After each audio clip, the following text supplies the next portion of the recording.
episode, we have examined the evidence and we're ready with our dissertation of the Tortured Poets Department. I came prepared. Mine's on my iPad because it was going to try to print off 66 sheets of paper, and I just wasn't going to do that. You know, I really could have done this online, but something about writing these down and sitting down last night and going in felt like I was doing my homework. So hopefully you guys did your homework too. I honestly am happy that we had time since it came out, at least a little bit, because my thoughts changed so much since Friday. It's been Thursday, almost Friday night, whatever. It's been almost a week since the album came out, and yeah, we're gonna be talking about first impressions. We're gonna rank some songs. We're gonna go through the songs. We're gonna talk about our thoughts on everything. I took this out of the archives. I wore this to my Harry concerts. Absolutely love it.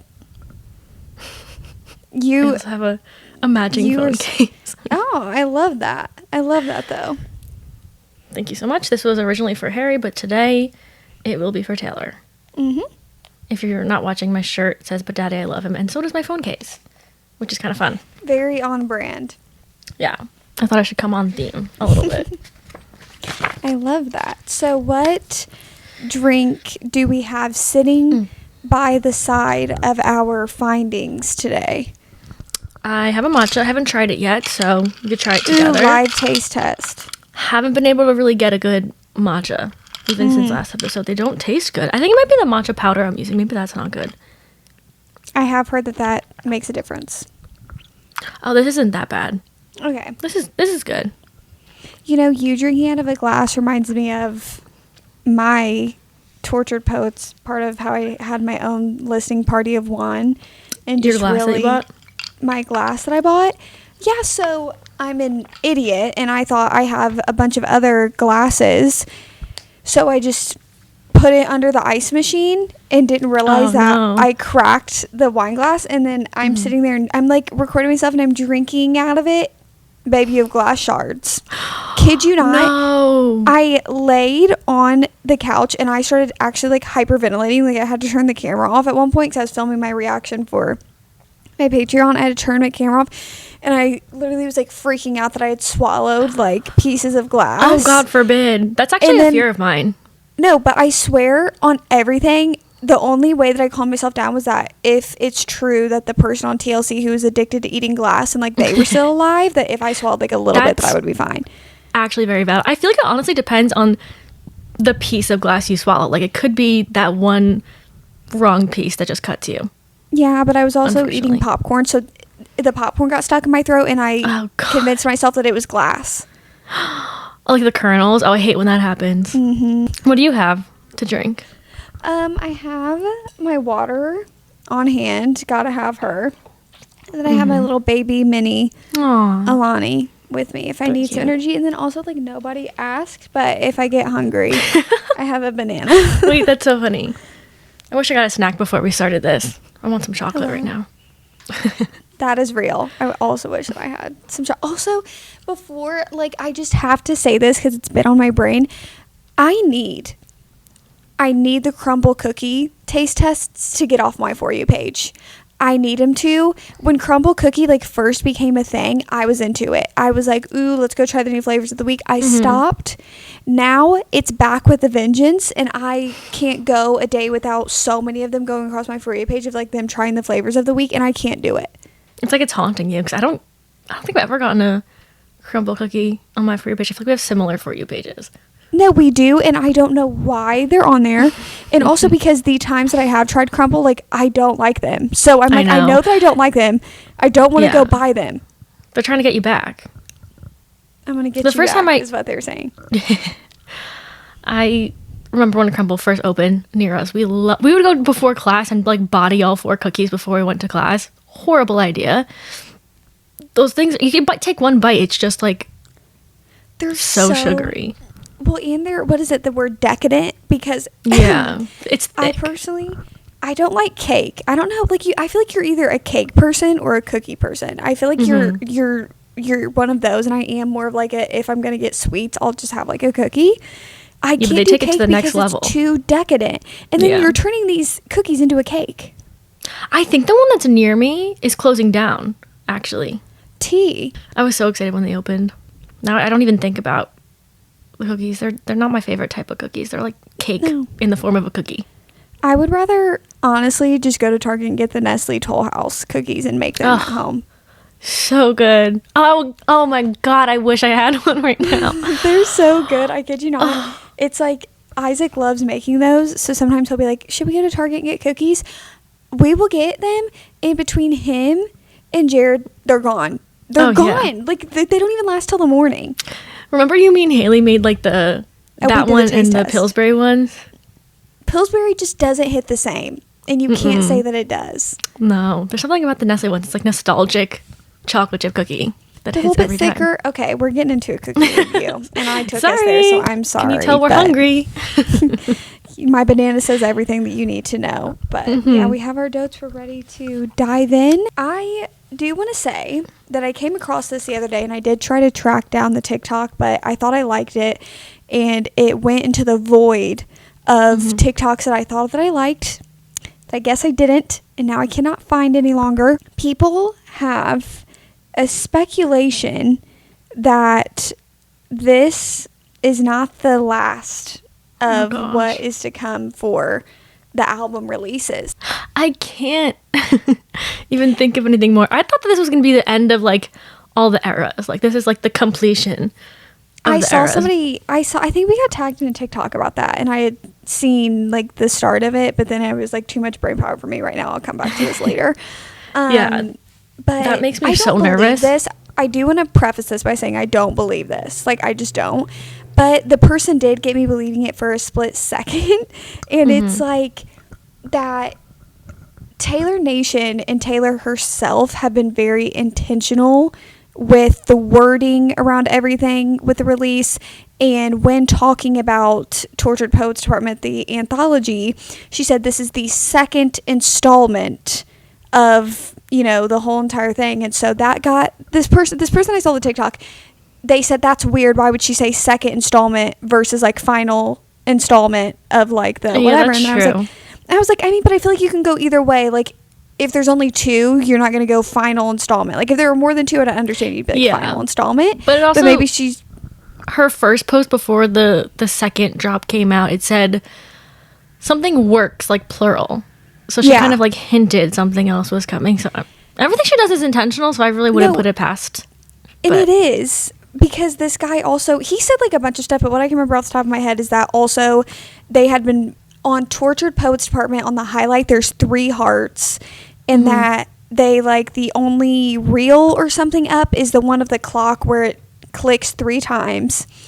And I was like, I don't believe it. I kid you not, right before we started filming, Taylor Nation posted on their Instagram, and I was like, this is weird, because one of the pictures, I will pull it up and show you, it says you wouldn't last an hour in the asylum where they raised us. And again, they have the clock, they put the coffee clock. Okay, what time is it on? It's on, oh my god, I don't know how to tell time. Do you want me to look? It's on Roman numerals, I don't know. But my thing is that look, in this picture she's hitting the number 3. Oh gosh, I feel like she's just posting clips from all these eras saying you wouldn't, and the caption says you wouldn't last an hour in the asylum where they raised us, and she's kind of showing, I guess, but putting it at the 3, it is very specific. Like, no, choosing that's that out of everything. Only thing. That's because I'm telling you, I still don't really believe this theory. And the last photo is of a vault. No, that's why I was about to say. So do you think there's vault songs coming out? You're hyping me up. I'm nervous. No, I'm telling you that because they hypothesized that she's going to wait a fortnight, which is May 2nd, I think is what the guy said in the TikTok. And my favorite comment, intelligent Swifties solve this. And here I am. That's been circulating around, is that people think she's going to drop something else. I'm now on edge that you told me this, because did not know this. So now I don't think it's true, but anything could happen though. I feel like we shouldn't go seek this out from her. I feel like 2 albums is a whole hell of a lot. Oh yeah. maybe she's got a few more in the vault. She's like, you know what? She said she keeps them lowercase in the vault. Maybe she's got more up her sleeve. I was so excited, though, because I usually go to bed at like 10, and I was reading my book, and I was like, oh, I have perfect amount of time now to finish my book. But like, I would have fallen asleep and had to finish it the next day. But I was like, yes, I have a reason to stay up till 12. Otherwise, I would have been knocked out. So that was really nice. No, literally same exact thing happened to me. I was reading for a video, and I was reading for said video when I missed the merch drop, and there was literally this specific crew neck and hoodie that when I went and saw that they were sold out by the time that I'd seen it, I was like, I wanted it so bad. I was like, these are so cute. They were cute. Neutrals. New neutrals. I really like them. I think they were cute. I like them a lot. I was reading Nightingale, and it'll be in a video that comes out today, but I was crying so hard, and I finished the book at like 11:40 something, and like my eyes were just puffy, and I just have tears all over my face, and it was just like, what a way to get into the album. Just like completely broken from the book. You were literally the most prepared out of anybody. Definitely, and I respect that. 10 minutes before the release, but yeah, as soon as it came out, I pulled up, what's that website called that we looked at lyrics Genius? on? Yeah, because whenever I listen to songs, like sometimes the lyrics just go right past my head and I just don't know what they're saying, and with her you have to really read the lyrics. So I don't know who is a part of Genius. I don't know how they get them that quick, but they were like really on top of it. As soon as it released, I was like, oh my gosh, they already have lyrics down. Genius is the publication that when you see these like artist interviews and they go on Genius to break down the lyrics, so they are like a publication for lyrics and stuff like that. So they probably had already had it beforehand. That makes sense. I wish Spotify just did it like right off the bat when you like scroll. Somebody told me that because I posted my reaction video, and somebody kindly told me, thank you so much, because I was complaining about that because my hearing is infamously terrible. So I was like, I feel like I can't, like the first few ones until you texted me a link to find the lyrics, I was like, I feel like I can't even react. I don't know what she's saying. Like I can't understand it. Yeah. And like that's, y'all, when I tell you that's how bad my hearing is, like it's unintelligible sometimes, like what somebody's saying to me.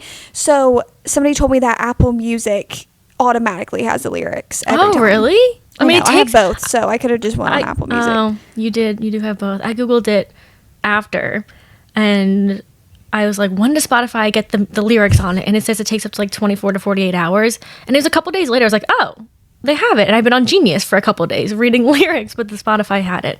I'm just like now staring at the lyrics. Memorized lyrics like that. Like that. I thought we were going to have another 1989 Taylor's version situation where me and you were waiting for the drop and then Spotify was crashed. Me too. I was worried. I had my computer open. I listened on my computer, but I had my phone ready to see which one loaded first. It was exciting. Went through every song. Tried to decode it myself. Was waiting until I finished the album so I can go on TikTok, obviously, and have all like that comment said, the smart Swifties really get in there, because I like can like understand what she's saying from most part of it, but I need those girlies to really get in, because raise your hand if you were blindsided. Majority of the album is about Maddie Healy. I was literally about to tell you that. Gobsmacked. In my reactions, and I'm talking to my mom and I'm like, oh my god, like I'm applying everything to Joe.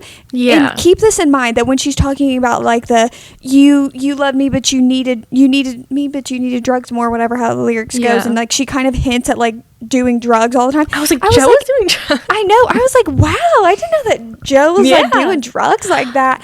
And then lo and behold, I log on to TikTok the next morning. Everyone's like, Maddie Healy. I'm like, what the hell are you guys talking about? It all just like clicks though, because when she was saying like Jehovah's Witness suit and like tattooed golden retriever, I was like, I couldn't really connect it to Joe, and I was like, guess we don't know things. But I thought she was just using euphemisms. She wrote it all out there, which honestly made me rethink every past album, to be honest, because this is an ongoing, an on and off again thing for so long that I just didn't know how bigger it was until this album. Their relationship was really. Well, no, I think this was just her. I feel like it's over for sure now. Not just because she's with Travis, but I feel like maybe she just moved on from there on and off again. And I feel like maybe she never wanted to open up about how badly this affected her, because like you're still like Healy. off and on with somebody, so you're Yeah. not, you, like, now I feel like she knows she's not going back, so she was willing to open the door to it. Yeah. Put an But end yeah, to it, kind of. it's just like, though, it did make me rethink everything too, because what song is it? Is it Fresh Out the Slammer?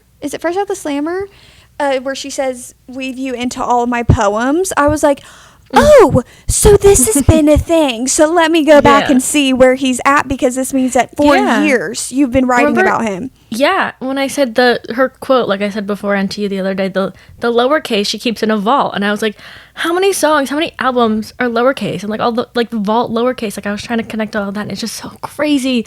Looking back, it all just makes so much more sense. Also, just seeing like through these lyrics for some of these songs, like how much she really like loved Maddie Healy. I don't know, it just shook me.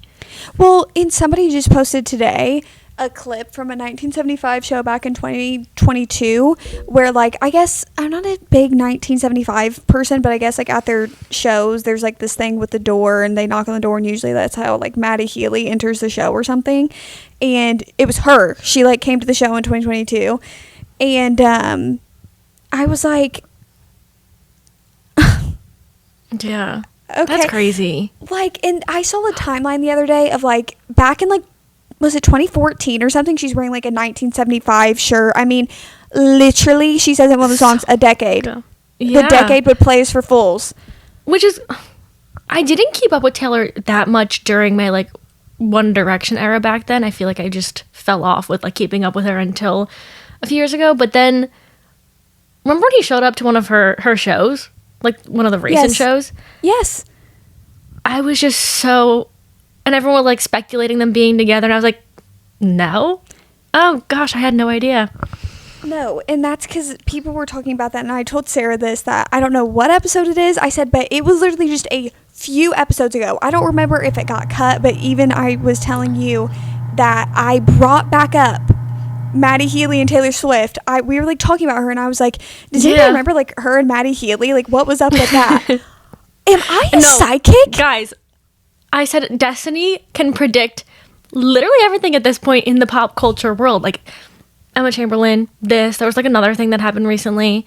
You really do guess everything. I told her she needs to start speaking things into existence for me. No, this is when I told Sarah that my overthinking comes into play, because we were talking, and I was like, that was just such a weird time. Like the picture of them in her car, and like them going to like one of her places, and like them being together. And I think that I've never like been in a fandom, if that makes any sense. Like I've always loved Taylor Swift, but I was too young to like have the fandom mentality. Like that just wasn't something that I really like grasped when I was younger. And then I don't even know, in high school I was worried about other things other than just like who she was dating, and she was dating Joe at that time anyway, so it was like I wasn't really like into her dating life at that point. But I was taken aback, because I'm over here, I'm listening to all the songs, and I think that there are at least a few that are very transparently about Joe. Like there are a few that are very transparently about him, but the rest of them on the floor. What do you mean it's about Maddie Healy?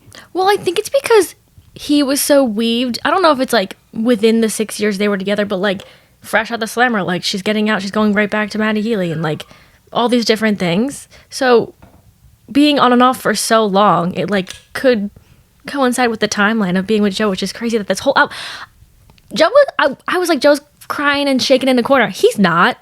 He's probably so good with this, which is not what I was expecting. Do you know the meme where it's like, call an ambulance, but not, but for, not me. for me. They said this is Joe to Maddie, where he was like, call an ambulance, he goes, but not for me, it's about you. Yeah, no one had any idea, so no one like was in Maddie Healy's comments. He didn't have to turn off his comments like Joe did. Like we were preparing for like a Joe war, but nope. And it's crazy. Imagine being in 1975, like Stan. Like if any of you guys are, I can't even imagine. Like, because if this was like Harry Styles, I would be like, oh my gosh. But most of the behavior, I don't feel like she even really like. Okay, I mean, if The Smallest Man Who Ever Lived is about him, that one's pretty deep.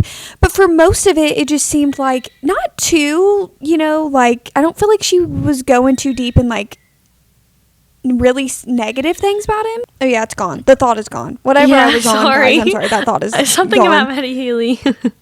Everything's about Maddie Healy, I guess. I don't even know. You were talking about how the smallest man who ever lived, if that one's about him, but the other ones aren't as bad. Or not as bad, but like are more like I don't know where I was going with it. Oh. I forget. We'll probably get more into that when we get into the songs anyway. It'll come back. Yeah. I completely forgot. First album, listened through. It was like 1:30, 1:40-ish. I go upstairs, and anybody who knows me, when I'm ready for bed, I'm ready for bed. It's done. And then I'm texting Sarah, and then Sarah's like, will you stay up? Like, we got to stay up till 2. And I was like, oh, my God, I think that this might be one of the hardest things I've had to do if I have to stay up till 2. But I was like, okay, I'll do it. I literally told you, do you know? I was like, I don't think it's going to be anything like that, Sarah, but I'll stay up. You were saying maybe like the merch drop or something, but I saw a countdown start, and I was like, we cannot go to bed. I've stayed up this long. We're holding out till 2. And thank God we did. Yeah. And we did, and we were right there, and then we started freaking out. It's so crazy though, because all the time zones are different. So like if you're in California, you get it so much earlier at like 2 a.m. I can't even process what we just listened to, but processing a whole second drop and going through lyrics for however many more songs was like, I felt like I was in a dream. Oh, see, a fever dream. I saw that there was the anthology first because I saw the Black Dog, and I thought literally that she had just put the bonus tracks that she had announced at her shows of like you gotta order these exclusive vinyls to get these whatever, and I am somebody that ordered the exclusive vinyl, so I was like, oh heck no, if she just released all of them and I bought those vinyls for nothing, you know what I mean? Like I felt like whatever. Yeah, remember when everyone was really like mad about it because she put just that, was it like one song on each vinyl, like one extra song? Yeah, but like little did we know. And also, remember when I sent you the TikTok that she was wearing clothes that had the names of songs? So Taylor like bought like a bag that was named like, I don't know, Cassandra bag. And like people would post like what she's wearing, and they would tag the bag, and it would be called Cassandra bag. And little did we know Cassandra was a song, and she did it with a few songs. I thought that was so clever of her. I love when she does little Easter eggs and we find out later on like that's what she was doing. Imagine they weren't intentional. I know, imagine she just had the bag. But when I was like looking at the Instagram post that like had Cassandra bag or whatever, $4,000 bag, Cassandra bag. Man, she's just, I mean, I know she's a billionaire, I know, but like just purchasing $5,000 bag for a little Easter egg. I know. It's just so funny to me. Business right off. Like, just simple. But yeah, I was initially I thought that it was just like, because keep in mind I'm so tired, I'm not even looking at this like the rest of the 15 songs, so I thought, oh my God, she literally just put all of them, like I ordered the vinyls for nothing, so that the reason I ordered the vinyls was to have the song, like because it wasn't going to be released. Do I still kind of low-key feel that way? No, but yeah, it's kind of because people are probably racing to get those vinyls because they thought that no one was going to hear the songs without the vinyls. Me. And now the songs are out, but people purchased the vinyls. I don't know. That's why I'm like, no, because we got 15 songs, but I still was mad because it does make those vinyls feel like, but I guess they still do have value because I have been seeing people be like, okay, well, is the anthology going to be released on like a CD vinyl? Because, you know, like it's not a part, I got my vinyls already. It's not a part of the vinyls. But yeah, but then I saw that it was 15 songs. Kid you not, I just kind of clicked through every single one of them, listened to the first few like seconds of the melody, and then went to bed. And I was like, I have an hour. You said something about one of them, and I was like, I'm still on the second one. I know. Sarah was like, and I went, you know what? You have so much fun. I have a long drive tomorrow. I will listen to them. Yeah. Honestly, it would have taken me days to like really understand what was going on, even in the songs. But I just felt like I had to at least give them a listen, just to see what she had to say. I know, it was so funny. Did you watch? I was watching Rachel's newest vlog, and it's like daylight, and she's listening to them. I'm like, I'm over here like trying to stay up, like crust in my eyes, trying to be like. Yeah, that's what I mean. At the times was I watched the chats and reacts. They did the first half of the album before the second drop, and they're Australian too. And I was like, I can't believe people are just watching this. Like, I don't know, the time zones were crazy. We were up at 2 a.m. That was so nice. It's been a great week listening to all of them. I know. Earlier, I like tried to listen to just like other songs, and I was like, "This feels so weird to listen to other music that's not Tortured Poets Department." I don't know if I can do it yet. Every time I get through the whole album, Espresso starts playing, and I'm like, "That was last week." Thank you. I know. For some reason, when I get through it, I think it's doing like my Spotify any other time never wants to give me like a recommendation after you've like listened to it. Usually just loops through, even though I have it set to give me just like similar music. But when I'm done with listening to the anthology, for some reason, Good Luck Babe comes on after every single time. So then I just start listening to that one after, and then I go right back through to the Tortured Poets Torment. Yeah, I wonder how it picks like the song it'll give you next. Isn't it just like based off of the Tortured Poets Department, like what they think you like next? Yeah, because that's like what I have it turned to. But like I said, never wants to do it, but I did it this time. Can get into our dissertation of all of the 31 songs. It's crazy there's like 31 new Taylor Swift songs. I know. That's just like a crazy statement. I should have laminated this. That needs to be put into a museum. Some of them have some words written on them. I'm ready. Are we just going to go straight through? Yeah. I guess we can give our opinions on the songs and then anything we think about them. This one was kind of giving...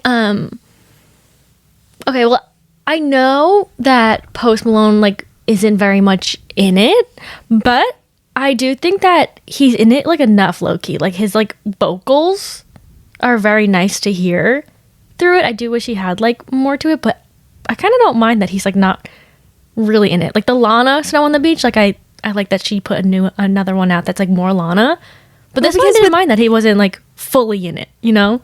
Yeah, I do. I said initially, like my first reaction was like, oh, so this is like another Snow on the Beach. Like it's just whatever.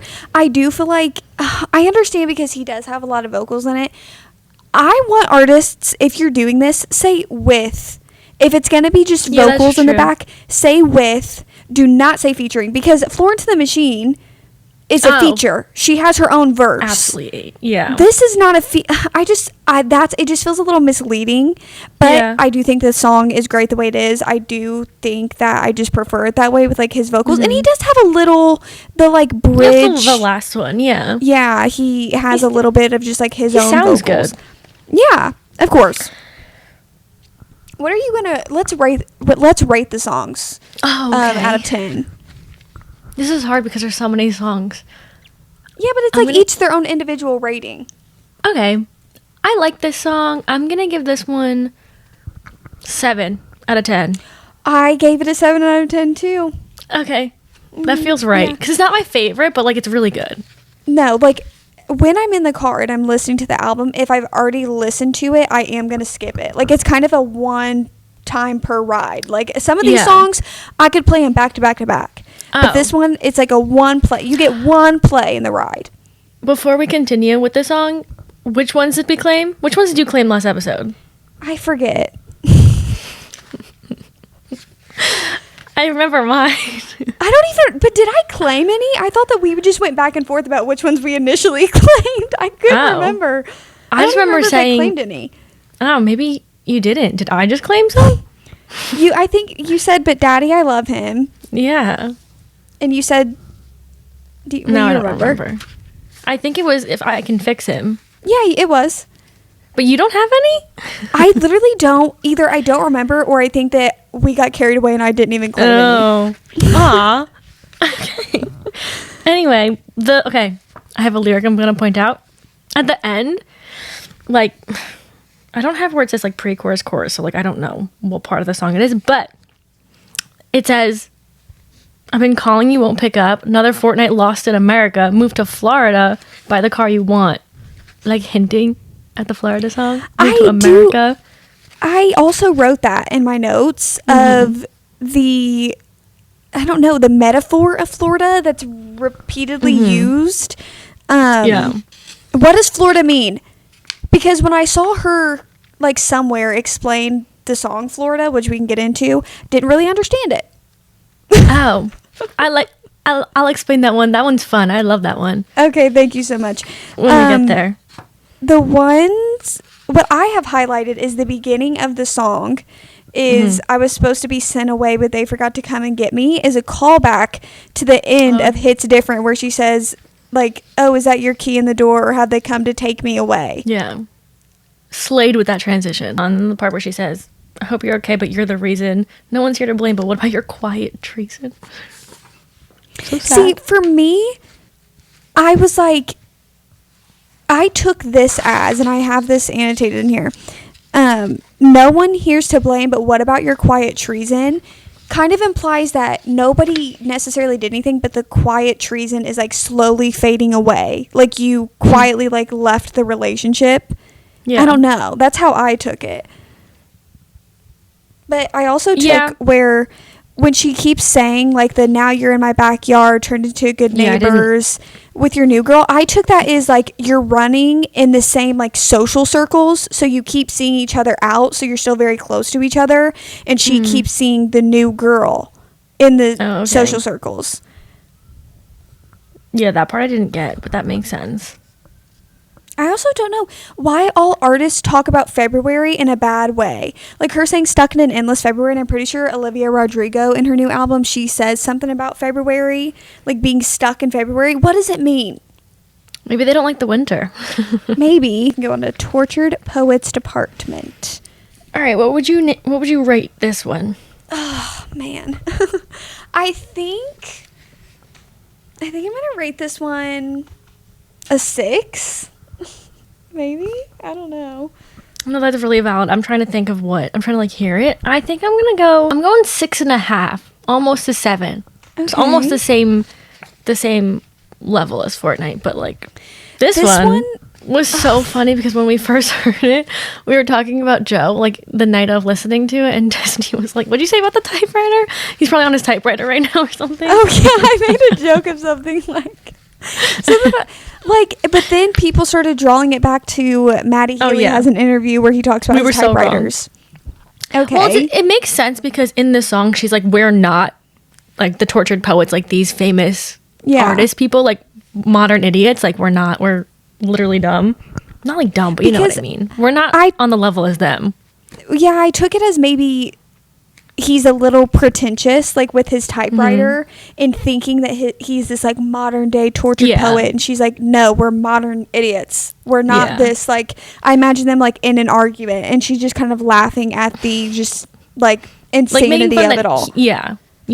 That's what I got from that one too. And then the part, well, this is where it all rounded about and was like, oh, Maddie Healy, where she's saying like, you told Lucy you'd kill yourself if I ever leave. I had said that to Jack about you. Felt seen. Everyone knows we understand why it means because we're crazy. Like she's saying like everyone thinks that Maddie Healy is so crazy, but like she's saying in these songs like we were at the same level. Like we thought the same way. We had the same feelings. Yeah. Which is a crazy also thing. First time that she's like in this album like kind of like casually name dropping. You know what I mean? Yeah. Like she's just unhinged. Like, she's like at this point she was like, I'm just gonna talk about everything because you guys want to talk about me. I'll put it all out in these songs then. And also, upon the first listen, when it says you told Lucy you'd kill yourself if I ever leave, I was like, wow, so we're going there. So we're here. Yeah. Also, the Charlie Puth. Has Charlie Puth said anything about it? I haven't really looked. Like, I'm like curious if he even knows.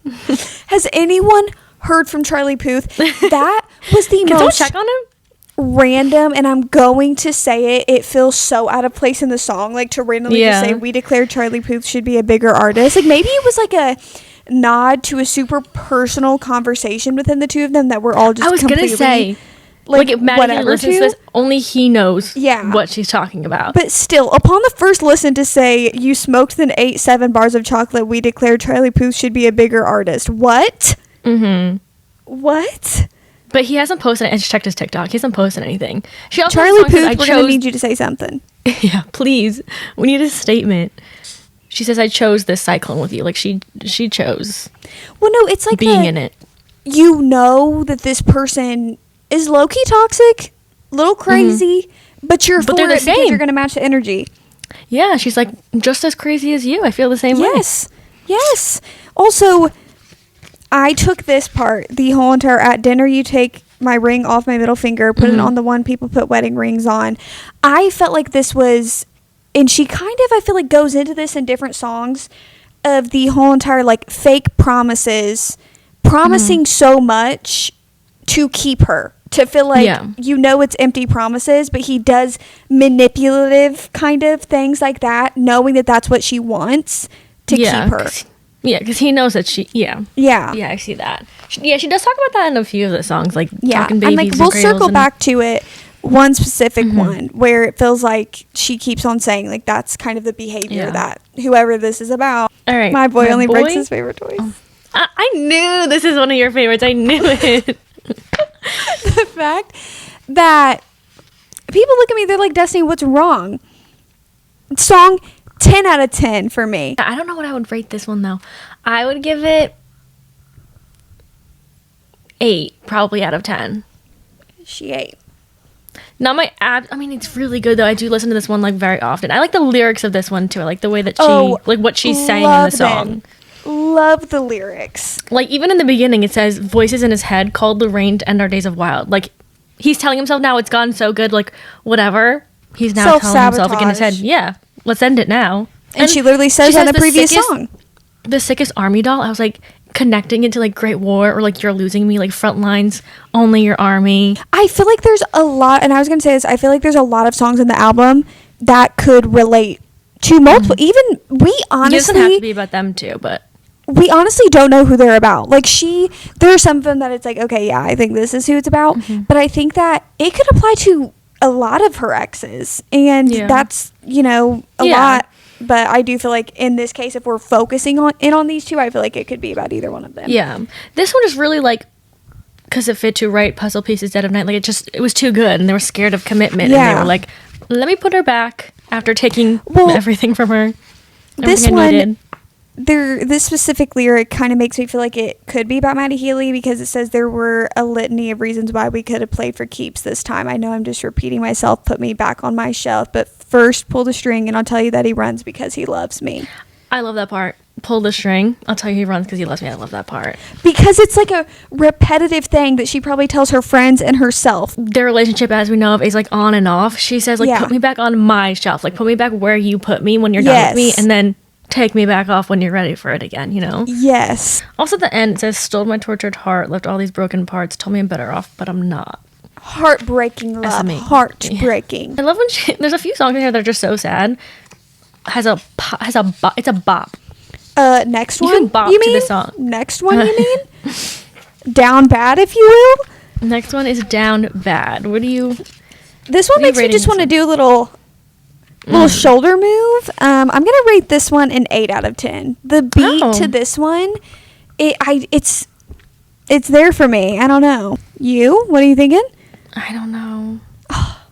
I'm going to have to give it like a 6. Don't hate me. I feel like we're on opposite ends. I feel like we are on opposite ends with majority of the album. From what we've discussed. I know. There's some that I think you're going to like that I'm not going to like now that I'm thinking about it. We can talk about it after, actually. But to make up for it, this album came out like the Friday, and I hung out with Chris all weekend. This is one of his favorites. He says, crying at the gym. Like, he'll start singing it like that. Stop, because I turned this song on. I was annoying to Isaac the whole entire weekend because we multiple times had to ride in my car. So, of course, I'm like, down bad, crying at the gym. And I'm looking at him like, yeah, this is me. Oh, gosh. This one, I feel like, just from the beginning... Did you beam me up in a cloud of sparkling dust just to do experiments on, and then at the end, like, put her down? Like, just making her feel special or, like, the one, and then putting her, quote-unquote, like, back on the shelf. I don't feel a whole lot with this one, lyrical-wise. It's just the beat. Me neither. Yeah, that's what I mean. It's, like, it has, like, sad stuff to it, but, like, the beat is, again, a bop. But, like, when she says that, she's so down bad, like, she's turning into, like, a whiny teenager. She's like, I'm down bad. I'm crying at the gym. I might just die. Like, being, like... just complaining a lot. I'm really excited about this next one, so... No, we can get into it, but also, right before we move on, I do have to say how dare you think it's romantic, leaving me safe and stranded. New Romantics callback where she says, please leave me stranded, it's so romantic. Oh, you're right, yeah. Wow, that's, like, very similar. We can get into it, Sarah. I know that this is probably your favorite song. Go ahead and rate it for me. Go ahead and rate it. Oh, my God. So Long London, 10 out of 10. I will agree with you, though. 10 out of 10. 10 out of 10. She's never hit harder in her life. Oh, my God. The sound of it with the... it's literally one of her best. This is one of my favorite songs ever. It's also so sad. Just saying in the beginning, seeing in her mind the fairy lights through the mist, keeping calm and carried the weight of the rift. Like she saw the light at the end of the tunnel, so she was gonna stick around because she could see what it could be. Oh, I love this song. I just feel so bad listening to it. Even just saying like wet through my clothes, weary bones caught the gel. It's so sad. I stopped trying to make him laugh. I didn't opt in to be your odd man out. I found at the club she's heard great things about. Okay, that ate. Ate. Oh my God, imagine. I wish I would have came up with it. Imagine being in that scenario, like, God forbid, but you're like, I found at the club she's heard great things about. Mm-hmm. I wish I was that intelligent. I wish I didn't have to, like, line. I wish I didn't have to cuss at somebody. You know what I mean? Because, like, if you're, like, you think that that's what's getting it through, I wish I was intelligent enough to, like, string together words like this to get somebody to the bone. Yeah. Didn't say it. I know your favorite part. Oh. I stopped CPR after all the song use. She stopped trying to keep it alive, and she was like doing all the work she's saying. It's like there's no point her putting in so much work. They would never come back. The spirit of them being in love and all of that. And I'm pissed off you let me give you all that youth for free. That hurts. Her voice break on Free, when you listen to it, like her little voice break on, it kills me every time I listen to it. And also, so clearly about Joe. Clearly about Joe. But I like how she does for like the little choruses with For So Long London. She like switches them. Like she says, I gave you all that youth for free for so long, London. And but then London. She like changes it and says like, I love this place for so long, whatever. I like that she did that. Oh, this whole part, you say I abandoned the ship, but I was going down with it. White knuckle that, like all of that was just so good. It says, every breath feels like the rarest air when you're not sure if he wants to be there. Ugh. Like that part, it is so painful if you've been there, like in a relationship before, of like that feeling. Like this song reminded me of the after effects of Tolerate It. And I think that's why it hit so hard, because especially that part of like really describing after the relationship is done, but what you went through within that relationship. It was like so I got like punched in the chest and knocked the wind out of me when I heard it. Yeah, I died on the altar waiting for the proof. You sacrificed us to the gods of your bluest days. I'm just mad as hell because I loved this place. And then like London, like So Long London, I love this place. So sad because she always like another song. It's like she reminds it, or she like says it's like a home, London, like the place she's known for so long. She's loved it because she's been in it and been there for so long, and it's sad letting that go after. So, love this song so much. And I know. And Sarah, go ahead and say what it reminds you of and why you love this song so much. Oh, of course, it reminds me of BJ Magnolia. You're so quick with it. I woke up the next day and I went on TikTok and Sarah had made 5 different TikToks before I could even examine what the words were about. I said, girl, did you sleep? It's because when I'm listening to these songs, other than like relating it to her relationships, I don't relate it to myself in any way. I relate it to book characters and what they're feeling. And every time there's like breakup songs, I'm like, is this BJ Magnolia? And usually it is, because they usually have like a lot of like breakup situations that are going on. I am telling you, I was trying to look for that TikTok that I prefaced at the beginning. I was going through my likes. There is not a single TikTok I have liked within the past however many days that does not have a Taylor Swift audio attached to it. Yeah, I know. We move into the next one. Why don't you go ahead and take the reins on this one, since you are geared out for this song. Okay, our next one is But Daddy, I Love Him. This one I love. People are saying, which I also agree, that it's like the grown-up love story, but like almost in like an angry way. Have you heard that? Mm-hmm. Oh, I love that. I don't want to say the word country. You know what I'm talking about? Like a No, Western. I said it has a Western style to it. I said that about this one, and especially this one. I said that about this one and I Can Fix Him. They gave me Western vibes. Yeah. This one I like the way that she like was basically saying like, I'm gonna be with who I want to be, but like in a way that's like, people are gonna let them judge me, let these, what'd she say, Sarah's also the way my name is in this song. Okay. Also the way that my name is in one of the songs too. Wait, which one? Not Destin. No, there's like a song that she actually says Destiny in one of them, and I remember when I was listening to it I was like, oh yeah, why did I not pick up on it? I was just in awe because I had heard her say my name, and I was like, I oh know, my that was God. like me with this one. But this song, I definitely feel like she was calling out the public, the tabloids, but also her fans. Oh, yeah. Because her fans judge every decision she makes as well. She sang it in every single song. She's kind of calling us out. Yes. She's like, listen, guys, I'm so tired of hearing the bitching and moaning from you guys about who I'm with and what I'm doing. At the end of the day, it's her decision and her name to put whatever reputation she wants on it. But the whole part and everyone like making their reactions to her saying, I'm having a baby. No, but you should see her face, literally proves her point. Everyone reacting like that proves her point of being like, you guys can't have a say in this, but like watch me say this and your reaction to it. To be fair, when I watched my reaction to that, I was just confused because everything was going over my head, so I didn't understand what she was trying to say. So the look on my face was like, huh? What does this mean? You're like, baby, where? I know, I was like, what does this represent? Mm-hmm. She's representing mind your own business is what she's trying to tell us. Yeah, she say it's her decision, whatever she wants to do with it. Well, that's like when she says, I'll tell you something about my good name. It's mine along with the disgrace. So leave me alone. And she says, if all you want is gray for me, then it's just white noise. It's my choice. I like that one. What'd you rate that one? It's like not one of Destiny's favorite. 4 to a 5. I like skip this one whenever it comes on. Really? Yeah. That's like Isn't this one bad. like? Isn't this one? I thought I saw. Is it this one that's like one of her longest songs? Mm-hmm. I give this one probably like an 8. I love this one. I knew you loved it though. I literally listened to it. I was like, Sarah would love this song. Yeah, I can like picture like running through a field in her dress on like. I love it. Fresh Out the Slammer. What do you rate this one? This one, I do want to say this song, and there's a few other ones that were so Lana coded to me. This song could have been on freaking Ultra. I feel like it could have belonged on in a plethora of Lana's albums. I could see that. Fresh Out the Slammer, I'm giving this one an 8.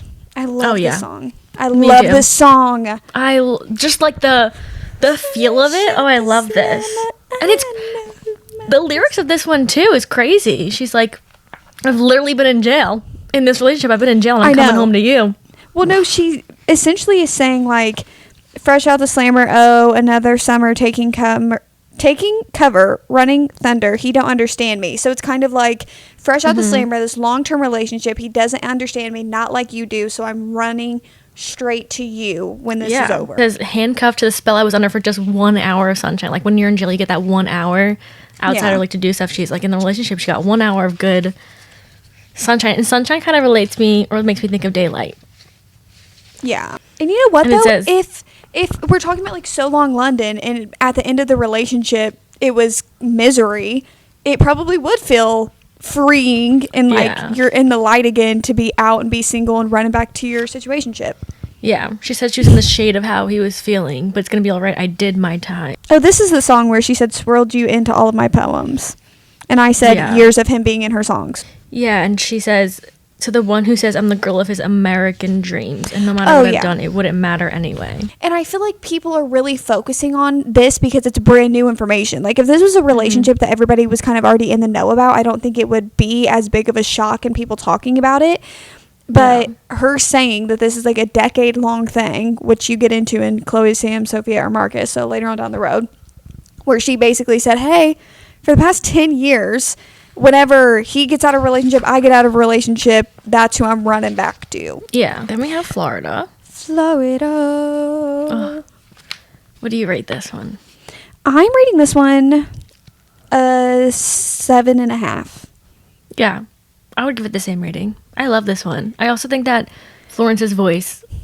Oh, so has good. A magical voice. Gosh, so it's good. Like perfect. It says, little do you know your home's really only a town you're just a guest in, which she's saying in her other song, like home, London, like London's only a place you're a guest in. You're not there for long. And then it says, Florida is one hell of a jug. Can I use you up? Florida equals, at least in my head, Maddie. Like, since she's only a guest in London. Where was I going with that?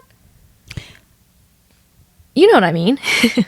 Yeah, I feel like I didn't get have a what you're finished getting at. sentence. Yeah, that's what I got from this song, is like where she says like a town you're arrested or your home's really. Actually, the only part I didn't get was the Texas part. Yeah, I don't get any of this song. I'm gonna need it sat down and explained to me, because I saw a video of her explaining the song, and I was even more confused than when I started after she explained it to me. I was like, oh, I don't know. She was saying it was like a form of escapism or something when she explained it. I heard like the audio of her talking about the song, and I was like, I don't know. Yeah, like she using Florida as to make her feel better, like escaping to Florida or whatever. And I feel like a lot of us escaped to Florida. All right, this one, she really went for how she was feeling. What do you rate this one? I'm rating this one a 10 out of 10. I am a guilty really? as sin girl. I'm a guilty as sin girl. This song is absolutely perfect. Oh my God. I kid you not, I had taken a shower, was at Isaac's this weekend. I was taking a shower, and I just had it on a loop, and then I'm brushing my teeth and I'm walking out, and he looks at me and goes, "You love this song, don't you?" Because it was just the only thing that I was, and I can't stop stop singing it. Like 6.5, 7. Okay. Ish. I don't see, the thing is like her more upbeat ones, I don't really love them like as much as I feel like why do I like sad songs? I think that might be a me problem. I love this one though because it almost gives me summertime sadness vibes. Again, with the Lana callback, but this one gives me that same vibe of like an upbeat but still kind of a little like sultry and slowed down a little bit. Well, because the song is literally about her saying, "Am I guilty for being with him in my brain?" And like doing things about him in my brain. Am I really guilty if I'm not acting on anything? Well, this one, so I kind of feel like it's in that tail end again of the relationship. Drowning. Drowning in the Blue Nile, and how she always called back Joe's blue eyes. Mm-hmm. So drowning in the Blue Nile. And then she says, "This cage was once just fine. Am I allowed to cry?" And I thought, is it saying allowed to cry for a relationship that she's tired of? You know what I mean? Like, yeah. I'm doing these things in my head. Am I allowed to cry over this relationship? Yeah, she's saying my boredom's bone deep. I'm like bored of what's going on. Nothing is getting better. She says I'm seeing visions. Am I bad, mad, or wise? Like toying if what she's doing in her mind and thinking and acting on, but she's really guilty of anything because she's not really doing anything.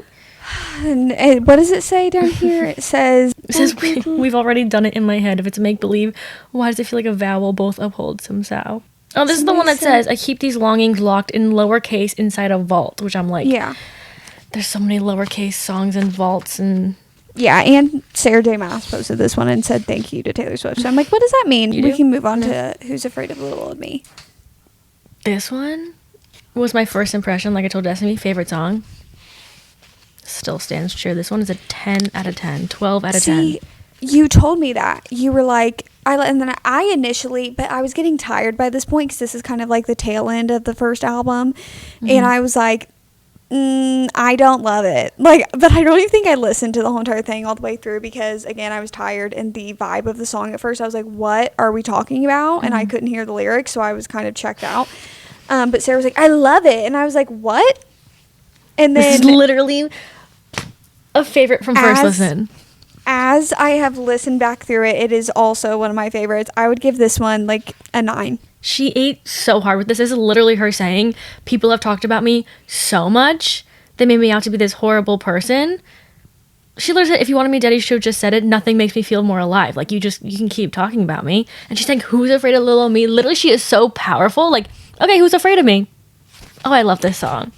Well, no, and definitely, I feel like it's also just because I had seen an interview where she said she made the melody or something where she just kind of sat at the piano and made the melody of this song, and she was feeling like very frustrated. And I feel like it's also an ode to the industry and the people that have wronged her, because I felt like this was talking about, like, when it says the scandal was contained, the bullet had just grazed, at all costs keep your good name, you don't get to tell me you feel bad, is it a wonder I broke, let's hear one more joke. Like, all the people that have wronged her, and then after the fact want to be like, oh well, no, like it's not a big deal, like whatever. And it just feels like commentary on these people all throughout the industry that have wronged her for so many years. Yeah, she's saying my bare hands paved their past. You don't get to tell me about sad. Like, I've been through probably the worst in this industry. Oh, yeah. Came out the other side. Like, who's afraid of me? You should be afraid of me. Like, I've been through all of it. She says you wouldn't last an hour in the asylum where they raised me. I am what I am because you trained me. Like, we made her the way she is. We made her this powerful. You should be scared of her. Oh, I love this song. Just the way she screams in my car. Oh my God, I go ham on this one. Well, no, it feels like feminine rage. Yeah. Would've, could've, should've was doing that for me for like, and Mad Woman. Yeah. Mad Woman and Would've, Could've, Should've. Those were my feminine rage songs, and now this one's at the top of the list for my feminine rage. 100%. Do you want to move on to I Can Fix Him? No, really, I can. Yeah, this one actually was when I was like listening to it. I was like, is this about, like, I couldn't really tell because this one didn't give me like Joe. Yeah. I just couldn't really pin it on this one. When everyone was saying Maddie, I was like, oh, okay. Makes so much sense. Literally so much sense. And it honestly, so real. I feel like any girl, like, in a relationship like that, it's like, no. Like, you guys say he's this person, like, making the revolting jokes and stuff, but don't worry. I can fix it. And I like at the end where it's, like, realizing this, like, whoa, maybe I can't. Yeah. Like, oh, that's just how he is. Actually, there's nothing I can do to fix him. 6. This isn't one of my favorites. I'm going to give it a 4. Oh, wow. You really don't like this? I just don't. I skip it almost every single time. I could listen to it, but I'm just not that into it. Yeah. We have LOML, which take it as love of my life, loss of my life, however you want to see fit.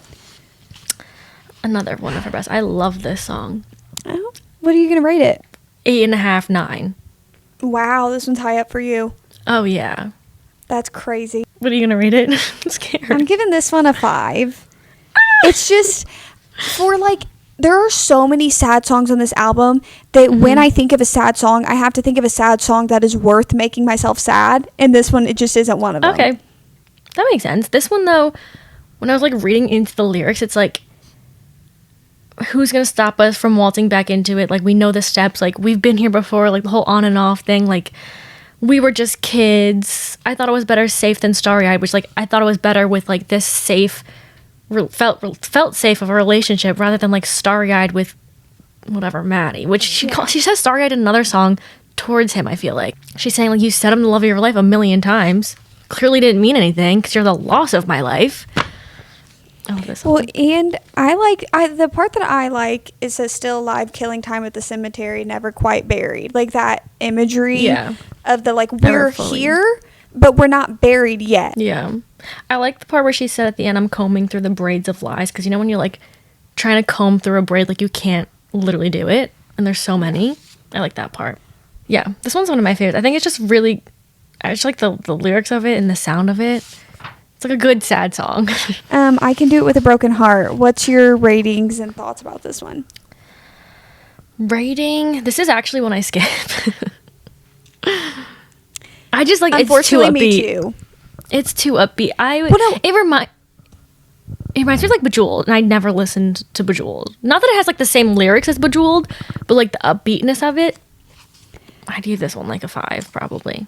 For me, it's a 4. And the thing is that I find the messaging of this, and I understand why it's upbeat to the contrast of the lyrics, because it's almost providing you that, like, look at how depressing these lyrics are, but look at how upbeat I'm singing it, because that is what I've been doing this whole entire time. I've been putting on a show for you, and this is how I feel inside. For me, though, the actual production value of the song, I don't like it. I understand everything about it. I do not like listening to it. Yeah, that's why I gave it a 5, because I just don't, like, personally listen to it. Also, just the way that it, like, I guess you can say the production, but, like, the way the lyrics, like, speak out, like, it's like, and I want to die, and I just don't like the way I think it sounds together. No, I don't. It's the way it was produced together. I'm just not a huge fan of that style, and also I feel like it's became a meme, and that ruins the song for me so quickly. I do like the lyrics, and I do like that she's coming at us, like, as she should. We're all out in the crowd literally screaming more, give us more albums and more releases and more songs and surprise songs when she literally wants It's to miserable. die. But I do like at the end though, she's like, try to come for my job. Like, you can't do this. You literally wouldn't be like stand a day doing what I do on this stage. Our next one. The Smallest Man Who Ever Lived. The Smallest Man Who Ever Lived. What's your rating? I'm giving this one a strong 9. I love this song. This one's like a 11 I for will me. crash my car. I will crash it. I'll crash it with me and you in it. This bridge reminds me of Champagne Problems Bridge, where the song is really good. Love the lyrics, love the song, but when that bridge comes, oh, the bridge. it's gonna do it every time. I saw somebody say what my thoughts were, and it was that I did like the song upon the first listen, but it felt kind of a little, not boring, but a little mundane, and kind of like, oh, okay, you know, when's the sun? Like, you wait for the bridge in a Taylor Swift song every time because it's a Taylor Swift song bridge. But then once you get to it, imagine me crashing my car off the railing. No, literally driving off a cliff. I just love the way she completely owned him. Like, offensively, I love it. Like, I can't even imagine being called the smallest man. Like, your ego, like, you are the smallest man who ever lived. But that's also, like a crazy thing to tell someone. If we go back to the beginning, this is where you said, you gazing at me starry-eyed. She's saying it. It's like in Love of My Life, she keeps saying starry-eyed. Yeah. In your Jehovah's Witness suit, who the fuck was that guy? Yeah. I love that part. I sing that part every time. And I sing it like this. I go, who the was that guy? Yeah, literally. Who was that? It gives the person they show you at the beginning versus like who they really are. So you're like looking back on it and you're like, who the was that? Like, I don't even know who that was. Yeah. He's trying to buy pills. They ghosted you. She's like, now you know what it feels like. You did it to me. Period. And then the in public showed me off, then sank in stoned oblivion, because once your queen had come, you treat her like an also ran. You didn't measure up in any measure of a man. I played this one for Chris. I said, imagine someone saying that to you. That literally is like, you didn't measure up in any measure of a man. Like, you are a child. You are literally the smallest man ever. But the bridge is... I just want to show you that I highlighted the entire bridge of the song. Oh, yeah. I put a little dash next to the entire bridge. The entire I just wrote bridge. Iconic bridge. No, did you... Okay, so were you a Pretty Little Liars watcher? Did you ever watch that show? That's what I was talking about. That's the edits I keep liking. But I didn't watch... I think I stopped watching at that part, but the edits to it are insane. You never got through it. PLL? No. Spoiler, but it's been years, y'all. When you find out that Ezra has been working with the A-Team and he's been writing a book, oh my God, this bridge with the scene of her finding it in the apartment, and this is where you're writing a book. The best TikTok edit to the song that has ever came out of anything. Because it's him. It's literally Ezra Fitzgerald. Is that his last name? I think so. She's saying, like, were you sent by someone? But she's like, it wasn't sexy. It wasn't sexy once it wasn't forbidden. Like, once people are finding out or, like, whatever it is. Well, and probably I took that too as, like, it being, like, she was probably saying, like, oh, let's be in a relationship. Like, not this secret thing anymore. Mm-hmm. And then he's like, oh, wait, this has lost all its value once it's no longer something that we have to hide. Yeah, he said, you said normal girls were boring, but you were gone by the morning. Taylor Swift being the opposite of a normal girl, but he was still gone by the morning. But it's just still not enough, because nothing is ever going to be enough. And she says, you deserve prison, but you won't get time, which is like kind of reminded me. My God. Fresh out the slammer. What was it? I'm reading Funny Story, and I'm like, this song came on. I was like, wow. Daphne to Peter. Oh, yeah. I did see that in the Emily Henry interview with Good Morning America. First of all, I knew Beach Read was my favorite for a reason. She said folklore is Beach Read, y'all. But also she said the beginning of Funny Story is Tortured Poets Farm, and then the end is Midnight. I'm excited to get to the end. I'm only like halfway through the book, but I can see why she said that. Yeah. I love that song. That song is so good. I know, it is so good. Okay, do we want to move on to the Alchemy? Yeah, let's do the Alchemy. I like can't even think of it right. I can't really hear it in my head right now because I don't think I really listened to it. Okay, so this happened once every lifetime. That's a good 5.5, 6 from me. I don't really love this one.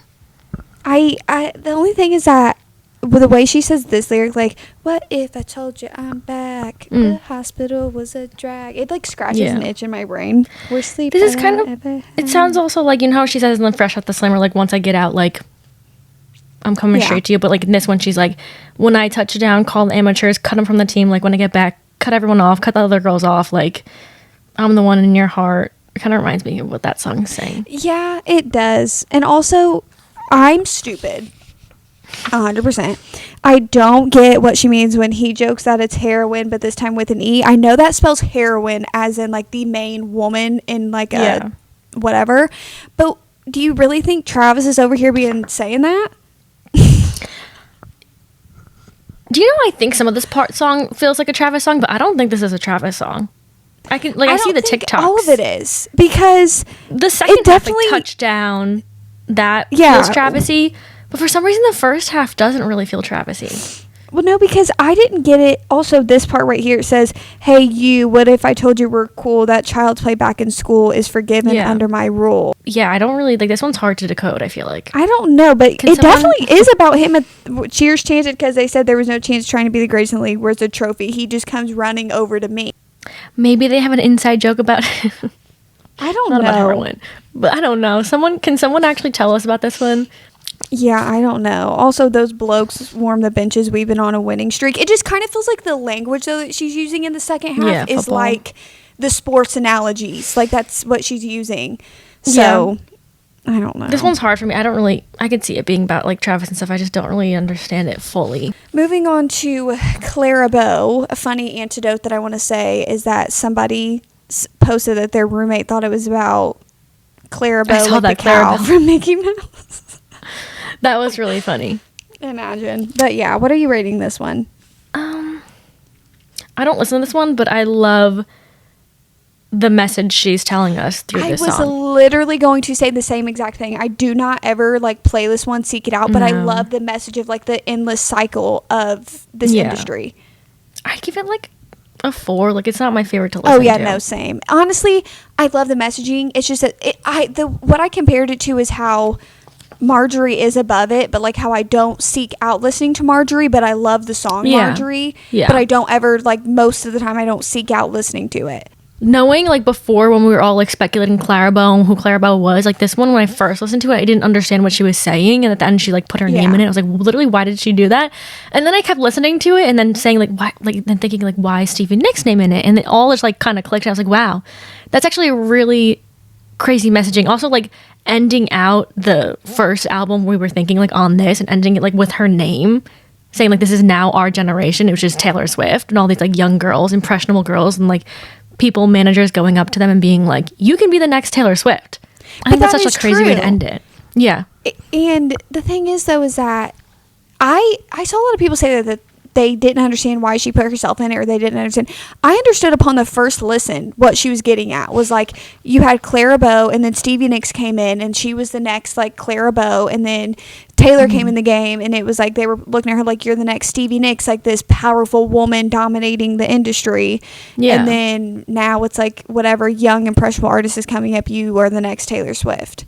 Yeah, and it's crazy that she, even like the perception of her just like knowing that, and like she's saying like, you look like Taylor Swift on the site, we're loving it. Like how these people, like girls going to like Hollywood to become a big person, they're saying like, you're the next Taylor Swift. She says, they say you've got edge she never did. The future's bright. Like you can be better than Taylor Swift. Like you can be the next Taylor Swift. Like I can't, like going up to like Sabrina Carpenter, she's probably heard that, especially now, like opening for Taylor Swift. Like it's just like, I love the message of this song. It's really interesting. Like who's the next Taylor Swift gonna be?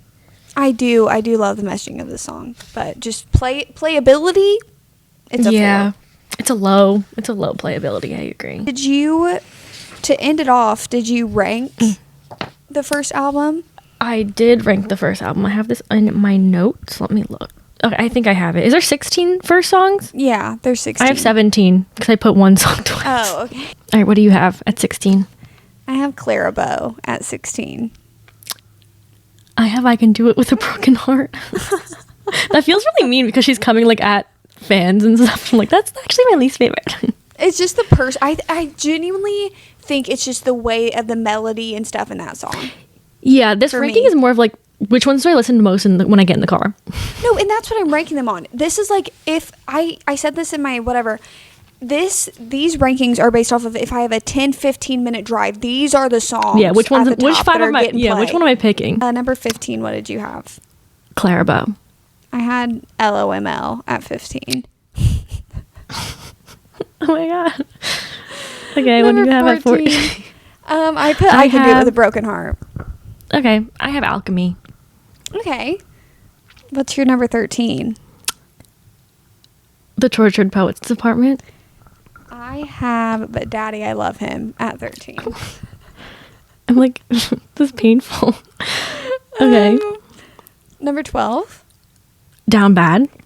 Oh, I have I Can Fix Him. Okay. What's your number 11? Fortnite. I have Tortured Poets Department. Okay. Okay, what's your number 10? My Boy Only Breaks His Favorite Toys. Mine's Fortnite. Okay. Okay, what's number 9? I Can Fix Him. I have The Alchemy. Okay. Number 8. Florida. I have Fresh Out the Slammer. No. What's your number Okay. 7? Guilty as Sin. I have Florida. Okay. 6. Fresh Out the Slammer. I have The Smallest Man Who Ever Lived. Our top 5 are completely different. Oh no, we do not have the same top 5 at all. You say your top 5 and then I'll say my top 5. 5 is Down Bad. 4 is Who's Afraid of Little Old Me. 3 is So Long London. 2 is My Boy Only Breaks His Favorite Toys, and 1 is Guilty as Sin. No way. Guilty as Sin's your favorite? Yeah. Wow. I guess you did say you put it on it. You've had it on repeat. What's yours? Okay. Top 5. My 5 is LOML. Okay. 4 is But Daddy, I Love Him. Okay. 3, Smallest Man Who Ever Lived. Okay. 2, Who's Afraid of Little Old Me. 1, So Long London. Yeah. I knew that was your number 1 though. Like that one was so transparent to me. Mm-hmm. Did you see the edits to Zayn leaving One Direction? I sent you one of them. Remember? I was like, oh wow. Till I go be free. I was like, oh wow, I'm not even a directioner and this hurt me. Yeah, that hurt. Yeah. Definitely hurt. That really hurt. And you know what else is going to hurt? You guys, when we tell you guys that we're going to save Tortured Poets Department, the anthology, for next week's episode. And we're going to talk all about it in next week's episode. Stay so tuned for it because it's going to be an exciting one. Nope. Stay One more time. so tuned. We are so back. That's all we'll say. We hope you guys enjoyed going through part 1 of all of our evidence and what we have gathered. Same thing, dissertation of the Tortured Poets Department. Next week, we'll show you guys our evidence and dissertation of the Tortured Poets Department, the anthology. We'll do the same thing we did this week. We'll do rankings, and then we're going to tell you guys our top 5 from all of the songs. That's going to be two crazy. Albums. So stay tuned for that one. Yes. And let us know down below any of your little dissertations from the top. Well, not the top. The first drop of the album. The first album only, y'all. Yeah, we'll get into the next one next week. It's going to be very fun. Very fun. So Yay. Hopefully you guys enjoyed today's episode. Make sure to be leaving reviews, following the YouTube, and following the Instagram, following us if you care about that. And with that being said, we'll see you guys next Thursday for you guys to listen to our voices yet again, hopefully with better audio next time. Bye. Bye.